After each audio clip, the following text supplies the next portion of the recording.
Action cameras are one of the best accessories to have no matter what your hobby is. Whether you're just filming a trip with the boys, playing airsoft like me, going skiing, riding a bike, whatever. They're really cool and can also sometimes save you a lot of money. What I mean by that?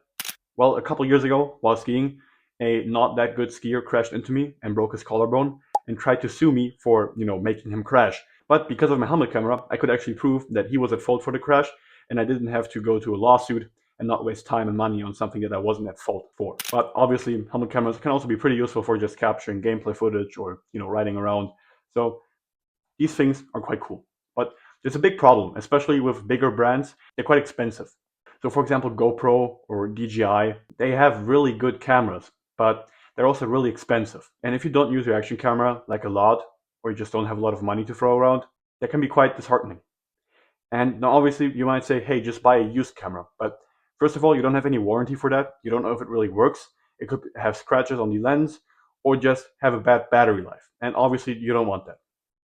Or you could just buy one of those $50 cameras off of Amazon from some no-name brand. But the problem with that is that these things don't have any support. There are no extra parts, no extra cases, no good system behind it, and in general, they're just lackluster. I can speak from experience. I had a cheap camera before, and it broke really fast, and its app to download videos and stuff didn't work that well. So, what is my solution? A brand called Akaso. I probably butchered that name.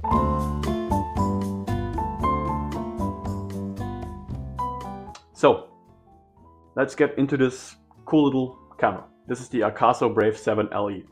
Let's quickly get some technical specs out of the way first. This thing has a 20 megapixel CMOS sensor, allowing for up to 4K 30 FPS, or in my case, what I mostly use, 2.7K 60 FPS. If you want to go real slow, you can also do 1080p at 120 FPS. However, I find that kind of useless because most of us don't film slow-mos with an action camera. It has a 2-inch screen on the back and a little screen on the front, so you can, for example, see what your camera is filming when you use it like as on a selfie stick. Unless you butcher the caps like me, it has a native water resistance up to 1 meter, but with a case, it's obviously completely water resistant to, an insane amount of depth. It ships with two 1350 milliamp hour batteries, each lasting for about 1 hour on 4K 30 FPS filming. However, if you tone it down to, for example, 2.7K at 60 FPS, you can get a lot more footage out of it. But if that's still not enough for you, I will later discuss my setup to film for basically forever. This thing also has a lot of different doodads and functions and cool features, but I will not get into that, especially in this video. I'll just maybe cover them because this is just a basic overview, and most of us don't need our action camera for a lot of fancy stuff. We just use it to record basic footage. So I'm not trying to waste your time here. Now let's quickly go over my experience with it before we jump into the functionality. I had a previous version of this camera, an older generation, for about 3 years until it broke because the lens got kind of like damaged in airsoft. How that happened is because the lens of the case and the lens of the camera are pretty close together. So when the lens of the case gets hit, it bends and slightly bends also the camera lens, which makes it crack obviously. But I gave that camera to my friend for like 30 bucks. And he was able to take out the old lens and it still works fine. So that is definitely cool. These things are pretty rugged and you can also take them apart yourself. I have used this thing for recording motorcycle driving, skiing, mountain biking, and obviously airsoft. And no matter in cold temperature, hot temperature, moist environments, or dry environments, it has always held up fine. So let's go over the setup of this thing. So starting on the outside, again, you have a screen with some LEDs to tell you if it's on, how the battery life is, and if it's recording or not. And on the side you have a mic or a speaker. Then you also have the charging / data link ports right here. A mount for standard camera mounts that you can screw in, which is pretty cool. In here you have the battery compartment that houses one of the two batteries and the SD card. I personally use 128 gigs.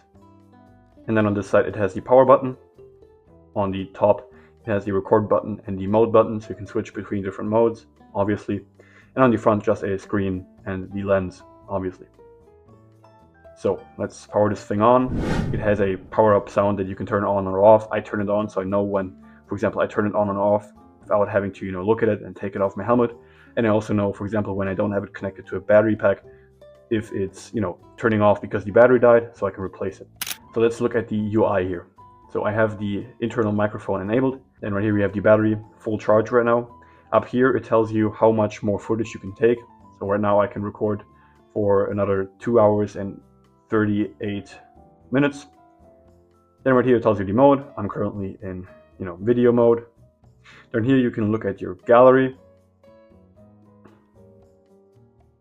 And for example, watch your own footage, which is pretty cool. So you can, for example, see if your camera mount is adjusted well in terms of the angle.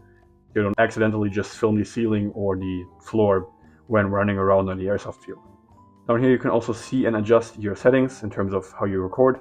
So if you tap that, you can scroll in between 4K 30 and all the other options that I mentioned before. You also have the option to turn on or turn off stabilization. I tend to let that turned off simply because if the camera shakes, it looks like you're running faster. It looks cooler. Then right here we also have a digital zoom that goes up to 4 times. And then finally we have the settings. So let's go over these. Hi guys, editing bloating here. In the interest of this video not being 20 minutes long, I'll cut out the superficial or simple settings and only go into the more complicated ones that might give you or have given me problems in the past or / future. So yeah, back to the video. We can also choose if we want the camera to measure the brightness in the center of the screen or on multi. If the most part of the screen is really bright, it will dim a little bit automatically, or up the brightness depending on how the scale is. But if it's just to center, it will only measure in the center part of the screen and adjust brightness from there. We can also adjust if we want the microphone to be internal or external, again via these ports. Inversion mode is the mode that I currently have turned off, but basically I usually have it turned on because this is how the camera normally records, right? However, in my camera case on my helmet, I have it turned around like so, and then obviously all the footage would be upside down by nature. But if I turn this on, as you can see, it's inversed, which is pretty cool. Screen protector is also pretty cool. Basically after a certain time, it turns on or off, which is pretty useful for saving battery and also not emitting too much light on the airsoft field if you're in a dark corner. And then this is formatting. So basically when you take your new SD card, you want to format the SD card so the camera can actually save the footage in the SD card. However, if you do format the SD card, make sure that there's no footage on there which you don't have saved anywhere else and don't want to lose, because formatting an SD card will delete all the footage that was already on there. So yeah, the mode button also allows you to switch between modes while keeping the camera in a waterproof case. So if I press it, I can switch between photo, video, this setting where I can either go into my recordings, in my video settings, or my picture settings, or if I press it again, I go into video mode again. Hey, editing bloating here again. So I know I said I will go over my setup to show you how you can charge your camera whilst gaming, but I totally forgot. I know, great production quality. It'd be a shame if YouTube monetized me. Oh wait. Anyways, we're gonna go over that right here, but if you want some more details, I also made a video about that I will link in the top right hand corner right now. Anyways, starting at the front of my helmet, I drilled a hole into my camera case, one for the microphone and also for the charging port. That way I can actually put a cable in there. Secondly, the cable, I made sure that it is a 90-degree charger so that it's not a lot of cables sticking out to the side, being a huge snag hazard. This is something that I would watch out especially. Also, as you can see, I routed the cable below my retention straps and below some patches, just again to minimize the danger of snagging on somewhere and just ripping off your camera or breaking the charging port because the cable got snagged by, I don't know, a door frame or something. And on the back side of my helmet, I have the power bank in a pure tactical replica of the Shaw Concepts brain pouch, a great pouch no matter for what you use it for. This helps protecting the power bank from rain, dirt, dust, whatever, and keeps everything nice and snag hazard free because the rest of the cable is also stuffed in there. And this just allows for me to, protect my battery and my cable from the outside environment. But yeah, that is the entire setup. It's really not that complicated, pretty easy to make, and makes capturing footage way easier and better. So, as you can see, the Akaso Brave 7 LE is pretty feature packed. However, how much does it actually cost? Well, I bought this one during a sale for $120, but usually they're around $150 to $180 depending on the package that you get. But there's a reason why it's so expensive. Because if you check the Amazon link for it, for example, affiliate link in the description, it comes with a lot of different stuff. A lot of different mounting solutions, even a remote controller, 2 batteries, and an SD card that is already fitting for the camera itself. With most cameras, you usually buy just the camera for like $200-300 or even more, and then you still have to buy different replacement parts or an SD card, etc, etc. And with the Akaso Brave 7, you get all of that in one package. So, how good is this camera actually? Well, even in the cold conditions during my skiing holiday, I managed to get through the day with just 2 batteries, even though it was minus 10 degrees Celsius sometimes, and this is pretty impressive in my opinion. The battery life is pretty good. But how is the video performance? Well, it definitely struggles in like really bad and dark lighting compared to, for example, the DJI or the Insta360. However, it also costs about half of what the other cameras cost. The software, which is an app you can download on your phone to connect to this camera via Wi-Fi. Basically, when you're in this mode right here and you press the power button once for a short time, you activate Wi-Fi and then you can turn it off again. And if you connect your phone to this camera via Wi-Fi, you can share videos pretty fast to your phone without needing like an SD card reader or anything on the fly. If you, for example, have a footage during the holiday that you want to share immediately and can't wait to get home to your PC or somewhere where you can actually, read the SD card. So that is pretty cool because other cheap cameras don't come with such a good supported software. But I have to be really clear. This camera isn't the best at all. It's not the best camera compared to the GoPro, the DJI, or any other camera. But that was never what this camera wanted to be.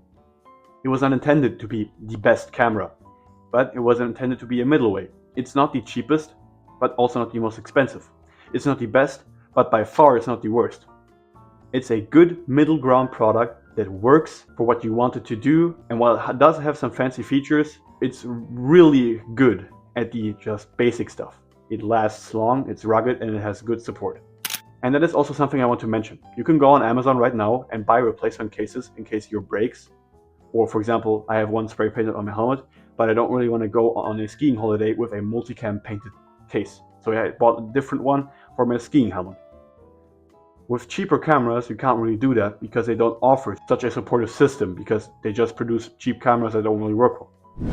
So, if you're looking for a good middle ground camera to film stuff, but you don't need the most fancy and expensive stuff, the Akaso Brave 7 LE or any other camera from Akaso will suit you just fine. And again, we'll find a link down in the description. If you want to buy it from there, I get a little bit of kickback. If you're still here, thank you. And you might be interested in my Discord server, link in the description. We talk about gear there and about other things. It's a great place with great people, so come join us if you want to. And until we see each other next time, LARP.